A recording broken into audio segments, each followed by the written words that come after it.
Hello students, welcome to LTX classes. So ఈరోజు మనం IPO అంటే ఏంటో తెలుసుకుందాము. ఐపీఓ ఫుల్ ఫామ్ వచ్చేసి ఇనీషియల్ పబ్లిక్ ఆఫరింగ్. సో దీన్ని ఎలా అర్థం చేసుకోవాలి? ఈచ్ వర్డ్ని మనం సబ్ డివైడ్ చేద్దాం. ఇనీషియల్ అంటే మొదటిసారి, పబ్లిక్ అంటే జనరల్ పబ్లిక్కి, ఆఫరింగ్ అంటే ఆఫర్ చేస్తున్నాము, ఇస్తున్నాము అని అర్థం, లేదా ఇస్తున్నది, ఆఫర్ చేస్తున్నది అని అర్థం. సో ఏంటి ఆఫర్ చేస్తున్నాము? జనరల్ పబ్లిక్కి for the first time. So ఇది తెలియాలంటే కొంచెం మనం బ్యాక్ స్టోరీలోకి వెళ్దాం. జనరల్గా ఎవరైనా సరే ఒక ఫర్మ్ లేదా ఒక ఆర్గనైజేషన్, ఒక బిజినెస్ స్టార్ట్ చేయాలంటే మల్టిపుల్ వేస్లో స్టార్ట్ చేయొచ్చు. ఒక పద్ధతి ఏంటంటే అతను ఒక్కడే తన డబ్బులతో స్టార్ట్ చేయడం. దాన్ని మనం సోల్ ప్రొప్రైటర్షిప్ అని చెప్పేసి అంటాం. We call it sole proprietorship. For example మన ఎల్టీఎక్స్ క్లాసెస్ అనేది నేను ఒక్కడనే ఓనర్. సో నష్టం వచ్చినా లాభం వచ్చినా ఏదైనా నాదే. అయితే సోల్ ప్రొప్రైటర్షిప్లో ఏం జరుగుతుందంటే, ఇప్పుడు నేను ఏదైనా బ్యాంక్ దగ్గర అప్పు తీసుకున్నాను అనుకోండి. ఇక్కడ ఏమవుతుందంటే organization and the individual are same. LTX లీగల్గా తీసుకున్నప్పుడు ఎల్టీఎక్స్ అన్న సురేష్ అన్న ఒకటే. సో నేను ఏదైనా ఆర్గనైజేషన్ తరపున అప్పు చేశాను అనుకోండి, ఆ అప్పు నేను చెల్లించలేకపోయాను అనుకోండి, అప్పుడు బ్యాంక్ వాడు నా పర్సనల్ అసెట్స్ని కూడా సీజ్ చేయొచ్చు. అర్థమవుతుందా? సో ఇక్కడ లయబిలిటీ ఏంటమ్మా? Liability is unlimited liability. అంటే ఆర్గనైజేషన్కి నాకు పర్సనల్కి సంబంధం ఏంటి అనడానికి లేదు. సోల్ ప్రొప్రైటర్షిప్లో individual is equal to organisation. So organisation అప్పు చేస్తే నువ్వు అప్పు చేసినట్టే లెక్క. ఆర్గనైజేషన్ అప్పు చేస్తే నువ్వు అప్పు చేసినట్టే లెక్క. ఇది సోల్ ప్రొప్రైటర్షిప్ యొక్క కదా. అందుకే అన్లిమిటెడ్ లయబిలిటీ అంటాం. సో ఆర్గనైజేషన్ అప్పులకి నువ్వు 100% లయబుల్ అంటే if you are liable to do something అంటే యు ఆర్ ఆబ్లిగేటెడ్ అని అర్థం. ఓకే, నీకు ఆబ్లిగేషన్ నీకు ఉంటుంది అని అర్థం.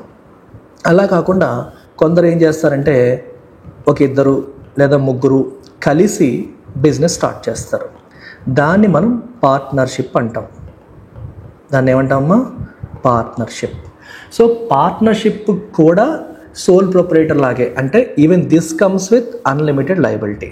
ఫర్ ఎగ్జాంపుల్ ఇలా ముగ్గురికి ఇతనికి 50% వాటా, ఇతనికి 25% వాటా, ఇతనికి 25% వాటా ఉంది అంటే పార్ట్నర్షిప్ ఫర్మ్ ఏదైతే ఉందో ఆ ఫర్మ్ ఏదైనా అప్పు చేసి ఆ ఫర్మ్ అప్పు తీర్చలేకపోతే again these 3 persons are individually liable.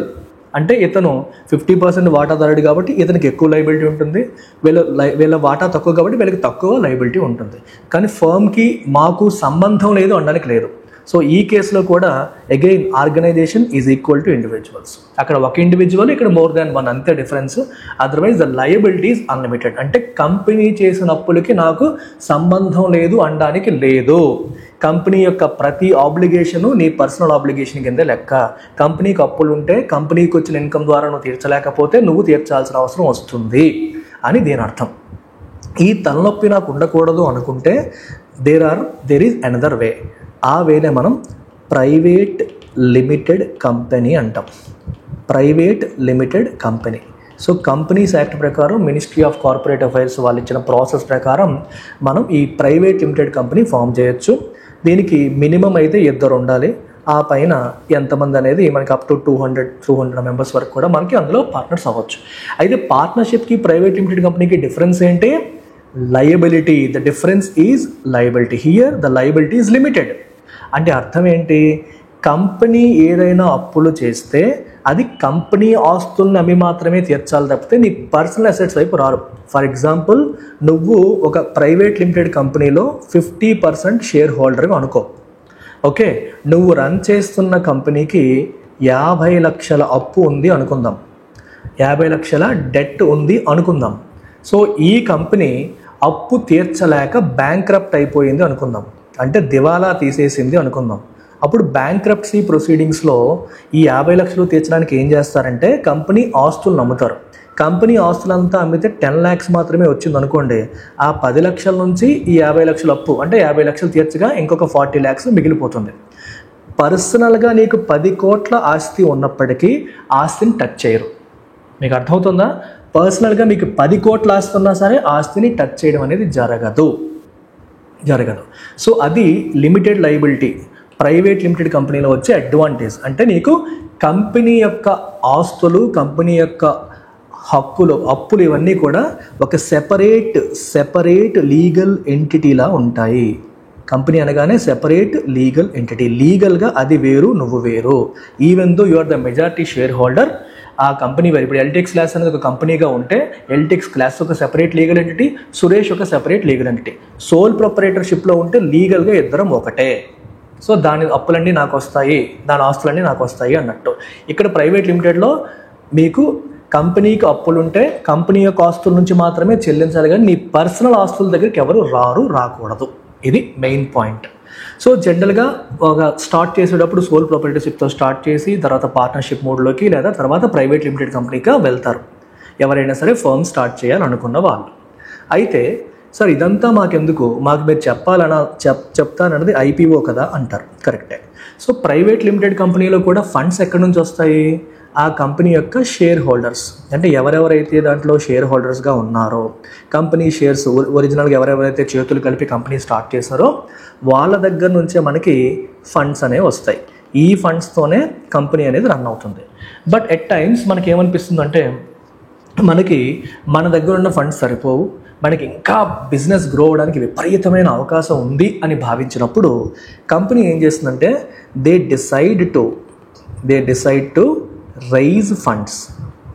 ఇంకా అడిషనల్ ఫండ్స్ మనకు అవసరం అని చెప్పి వాళ్ళు భావించినప్పుడు ఫండ్స్ రైజ్ చేయడానికి ఒక డెసిషన్ తీసుకుంటారు. ఈ ఫండ్స్ రైజ్ చేయడానికి వాళ్ళకి మల్టిపుల్ మార్గాలు ఉంటాయి. సో ఒక మార్గం ఏంటి? డెట్, అంటే లోన్స్, బ్యాంకుల దగ్గర లోన్స్ తీసుకోవడం. కంపెనీకి లోన్స్ తీసుకోవడం ఇష్టం లేదు అనుకోండి, కానీ కంపెనీ పేరు దేశమంతా తెలుసు, కంపెనీ గురించి ప్రపంచమంతా తెలుసు, సో దానికి ఒక బ్రాండ్ వాల్యూ వచ్చింది అనుకోండి. అప్పుడు లోన్స్ తీసుకోకుండా కూడా వాళ్ళు అడిషనల్ ఫండ్స్ రైజ్ చేయగలరు. ఎలా? By selling there shares to public, general పబ్లిక్కి షేర్స్ అమ్మడం ద్వారా. ఇక్కడ మీరు ఒక విషయాన్ని గుర్తుపెట్టుకోవాలి, జనరల్ పబ్లిక్కి షేర్స్ అమ్మడం ద్వారా అని అన్నాను నేను. ఇక్కడ నేను ఏమంటున్నానంటే ఒక ఎగ్జాంపుల్ చెప్తాను చూడండి. ఒక కంపెనీలో 1 lakh షేర్స్ ఉన్నాయి అనుకోండి, 1 lakh షేర్స్ ఉన్నాయి. సో ఈ 1 lakh షేర్స్కి ఆల్రెడీ షేర్ హోల్డర్స్ ఉన్నారు.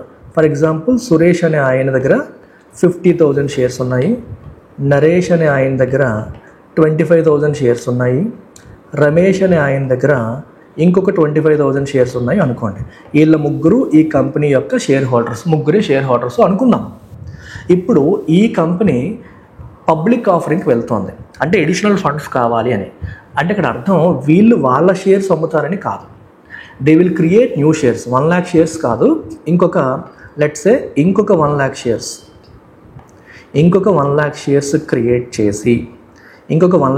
క్రియేట్ చేసి వీటిని పబ్లిక్కి, జనరల్ పబ్లిక్కి, అంటే ఎవరైనా కొనొచ్చు. పబ్లిక్ ఆఫరింగ్ అంటే అర్థం ఏంటమ్మా?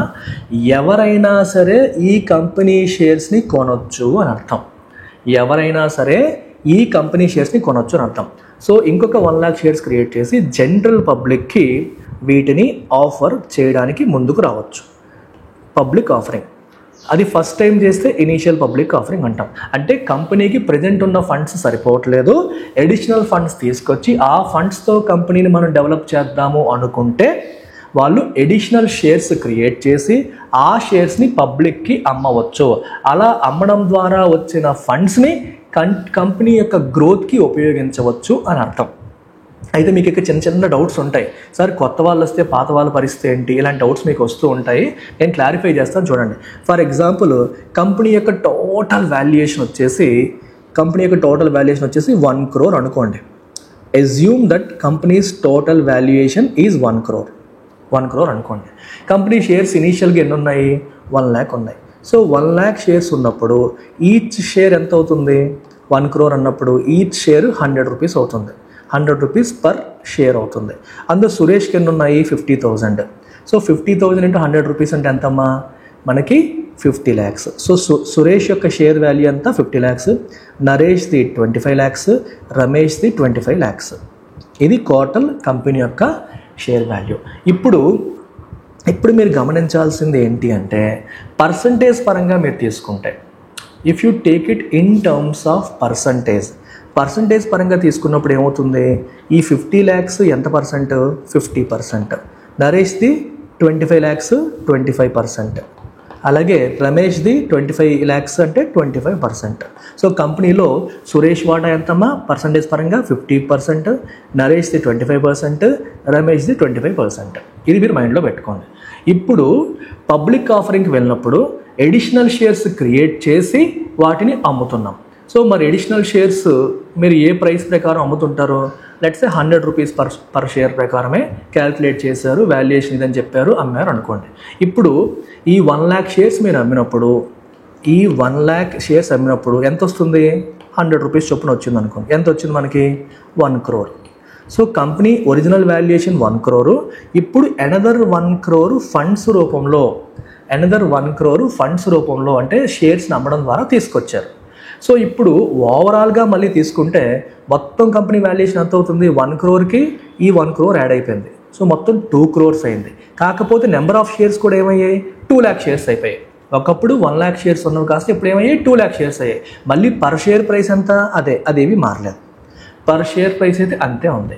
కాకపోతే ఒక్క వేరియేషన్ వస్తుంది. ఏంటి అంటే సురేష్ది ఇంతకుముందు పర్సంటేజ్ ఎంతమ్మా 50%, సురేష్ యొక్క వాటా ఎంత 50 lakhs.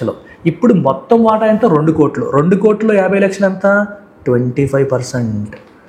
అంతే కదా, కోట్లో 50 lakhs అంటే 50% అంటాం, కానీ 2 crore 50 lakhs అంటే 25%. మరి నరేష్ది ఏమవుతుంది 12.5%, రమేష్ది ఏమవుతుంది 12.5%, ముగ్గురిది కలిపి ఏమవుతుంది 50%. అంటే ఇంతకుముందు వీళ్ళ ముగ్గురు కలిపి 100% షేర్ హోల్డర్స్, ఇప్పుడు ముగ్గురు కలిపి 50% మాత్రమే. మరి మిగిలిన 50% ఎవరు సార్ అంటే పబ్లిక్. ఈ షేర్స్ ఎవరికైతే అమ్మారో వాళ్ళు కూడా ఇప్పుడు షేర్ హోల్డర్స్ అయిపోయారు. సో వీళ్ళ ముగ్గురిని ఒరిజినల్గా కంపెనీ స్టార్ట్ చేసిన వాళ్ళు ఏమంటాం, ప్రమోటర్స్ అంటాం. కంపెనీ ఒరిజినల్గా ఎవరైతే స్టార్ట్ చేశారో వాళ్ళని మనం ప్రమోటర్స్ అంటాం. సో ఈ ప్రమోటర్స్ వాటా 100% నుంచి ఇప్పుడు 50%కి తగ్గింది. మిగిలిన 50% వాటా ఏమైందమ్మా, జనరల్ పబ్లిక్కి వెళ్ళింది. So general public also became share holders in the కంపెనీలో వీళ్ళు కూడా వాటాదారులు అయ్యారు. ఈ రకంగా ఇనీషియల్ పబ్లిక్ ఆఫరింగ్ అనేది పనిచేస్తుంది. కంపెనీస్కి ఎప్పుడైనా సరే ఎడిషనల్ ఫండ్స్ కావాలి అంటే వాళ్ళు ఎడిషనల్ షేర్స్ క్రియేట్ చేసి అవి పబ్లిక్కి ఆఫర్ చేసి పబ్లిక్ అవి డబ్బులు పెట్టి కొనుక్కుంటే అలా వచ్చిన అమౌంట్తో కంపెనీని ఎక్స్పాండ్ చేస్తారు. మరి పబ్లిక్ ఏంటి ఉపయోగం అంటే మన కంపెనీలో పబ్లిక్ వాటాదారులు అయ్యారు. దీనివల్ల ఏమవుతుందంటే ఒరిజినల్ ప్రమోటర్స్ యొక్క వాటా అనేది కంపెనీలో తగ్గుతుంది. వాటా తగ్గినప్పటికీ వాల్యుయేషన్ ఏమీ మారదు, ఎందుకంటే కంపెనీ ఓవరాల్ వాల్యూ పెరిగింది కదా. ఇంతకు ముందు కంటే కంపెనీ వాల్యూ పెరిగింది. అంటే ₹1,00,00,000 వాల్యుయేషన్లో 50% వాటా అన్నా, 2 crore వాల్యుయేషన్లో 25% వాటా అన్నా, చివరికి నీ వాల్యూ 50 lakhs. సో నీ వాల్యుయేషన్ ఏమీ మారలేదు. ఇన్ఫ్యాక్ట్ కొన్నిసార్లు వాల్యుయేషన్ పెరుగుతుంది, ఎందుకంటే అడిషనల్ ఫండ్స్తో కంపెనీ ఇంకా గ్రో అవుతుందని చెప్పి కంపెనీ షేర్ ప్రైస్ పెరగడానికి కూడా అవకాశం అనేది ఉంటుంది. ఆ ₹100 షేర్ కాస్త ఇంకా పెరిగితే అందరికీ దానివల్ల ప్లస్ అవుతుంది. This is what initial public offering all about. I hope you have understood this. So very interesting and important concept. అందుకే మీకు ఒక సినారియో క్రియేట్ చేసి మరీ చెప్పాను. ఏమైనా డౌట్స్ ఉంటే మీరు కింద కామెంట్స్లో పెట్టచ్చు. I will be happy to address them. UPSC prepare అవుతున్న స్టూడెంట్స్ ఆఫ్లైన్లో ప్రిపేర్ అవ్వాలంటే ద బెస్ట్ సోర్స్ మన వైజాగ్ క్యాంపస్. మీరు ఒకసారి గమనించవచ్చు, ఇది మన వైజాగ్ క్యాంపస్ బిల్డింగ్. చాలా చక్కగా రెసిడెన్షియల్ ఎన్వైర్న్మెంట్లో డిస్టర్బెన్స్ లేకుండా ప్రశాంతంగా మీరు చదువుకునే అవకాశం మనం కల్పిస్తున్నాం. ఇందులో GS ప్లస్ ఈసెట్తో పాటు మీకు స్టడీ మెటీరియల్ ప్రొవైడ్ చేస్తున్నాను. Completely air condition and digital class rooms ఇస్తున్నాం. 1 week పాటు మీరు ఫ్రీ డెమో కూడా అటెండ్ అయ్యి అన్ని క్లాసులు నచ్చితేనే మీరు జాయిన్ అవ్వచ్చు. లేదు మేము రాలేము వైజాగ్కి అనుకుంటే ఆన్లైన్లో కూడా మీరు తీసుకోవచ్చు. ఆన్లైన్ ఫీజు కేవలం ₹60,000, మీకు 5,000 per month EMI కూడా ఉంది. ఆఫ్లైన్ ఫీజు ఎంత అంటే 80,000. ఆన్లైన్లో మనం 60,000కి ఇస్తున్నాము, ఆఫ్లైన్లో కేవలం 80,000కి with EMI 8,000 per month EMI pay చేసి మీరు జాయిన్ అయ్యే సువర్ణ అవకాశం ఎడ్యుక్స్ కల్పిస్తుంది. ఏ డౌట్ ఉన్నా ఈ నెంబర్కి కాల్ చేయండి, మీకు లొకేషన్ లింక్ పెడతారు, వాట్సాప్ చేయండి, లింక్ పెడితే మీరు ఫాలో అయ్యి వచ్చేసేయండి.